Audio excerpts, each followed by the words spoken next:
It's May 14th, 2008.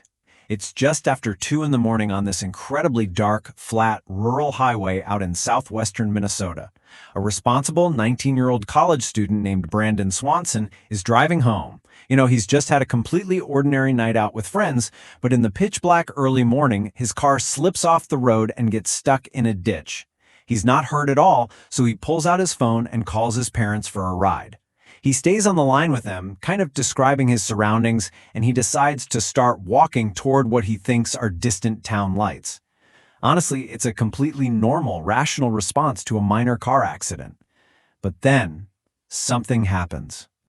Just think about those 4 words for a second.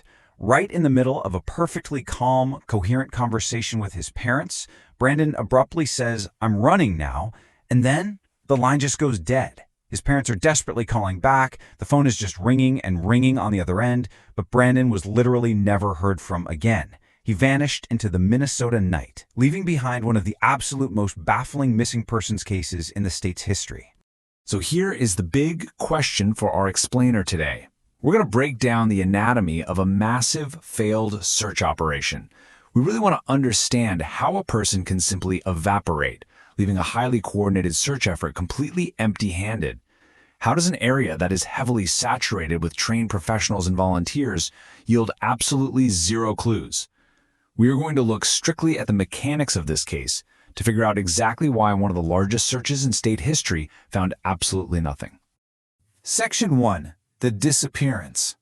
Let's look at how this totally normal night out turned into such a massive geographic puzzle. We're looking at a really tight timeline here. At 1:30 a.m., Brendan leaves Canby, Minnesota, heading toward his home in Marshall. It's about a 40-minute drive through open farmland. Fast forward to 2:12 a.m., and the call connects. His car is stuck in a ditch near the town of Lind. Now on this call, we have a clear record of his demeanor. He's calm, he's coherent, he's not panicking, he isn't hurt, he's just trying to guide his parents to him. And he eventually decides to start walking toward those distant lights. He even second-guesses his own directions a bit, trying to figure out where the lights are actually coming from. And then, shortly after, we get that sudden, completely unexplained end to the call.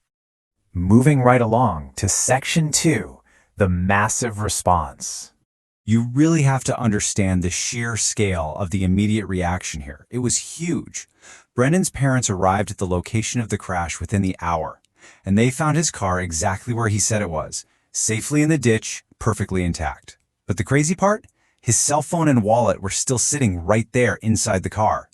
Obviously, with no sign of him, law enforcement was contacted immediately. They pulled cell tower data from that final phone call to pinpoint his general location near the Yellow Medicine River and Cottonwood Creek. Because they had that data, one of the largest regional search efforts in history was rapidly deployed. We're talking local police, the Minnesota Bureau of Criminal Apprehension, specialized cadaver dogs, helicopters scanning from above, and literally hundreds of volunteers combing through the farmland and ditches on foot. And this is exactly what makes this whole thing so shocking. Despite this overwhelming, immediate response, searchers found absolutely nothing. I mean, zero. There was no discarded clothing, no dropped items, no footprints leading away from the car. There wasn't a single physical trace to tell them which direction Brandon went or why he suddenly started running. It was literally as if he had just been erased from the landscape. Which brings us to Section 3, Geographic and Environmental Challenges. To really understand why the searchers came up empty-handed, you have to look at what they were up against. The environment was actively fighting them. First, the water.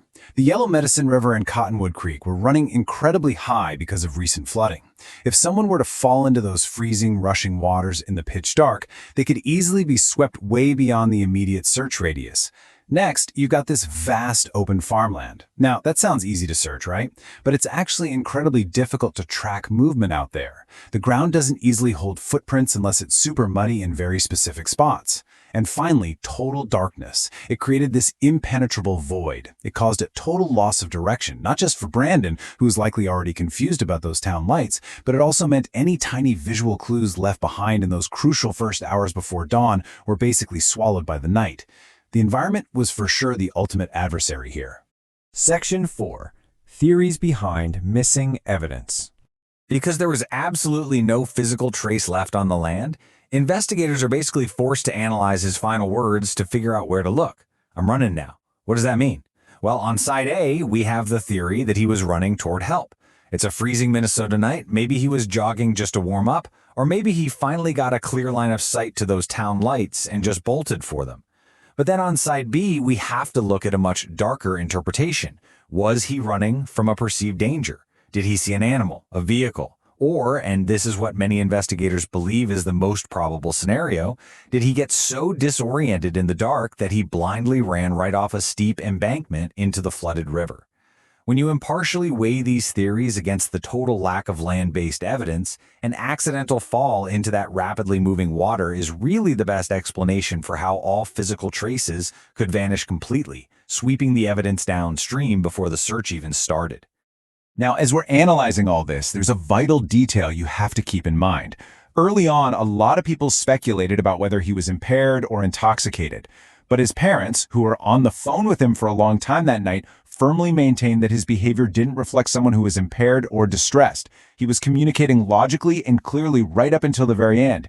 And that just makes the total lack of evidence even more of an inexplicable hurdle for investigators. It completely defies logical expectations. Section 5. An unsolved open mystery. Let's bring things back to the present day, because it's crucial to remember this isn't just an old story. This is an active, ongoing missing person case, and searchers absolutely haven't given up. The case is still open with Minnesota law enforcement. What's really interesting is how they've had to adapt their search strategy to the environment over the years. They now heavily focus on periodic searches of the waterways during low water periods. The hope is that areas of the river that were completely flooded back in 2008 might finally, during a dry spell, surrender a clue that's been hidden underwater all this time. And of course, the family continues their tireless advocacy, making sure the public doesn't forget and always waiting for that one new tip or technological advancement that could break the whole thing wide open. So, as we wrap up this explainer, I want to leave you with a lingering thought to ponder. When you look at the massive scale of the search, the crazy environmental hurdles, and the absolute baffling lack of any physical clues, what is your theory on what swallowed Brandon Swanson without a trace? For now, the final answer remains hidden in the dark.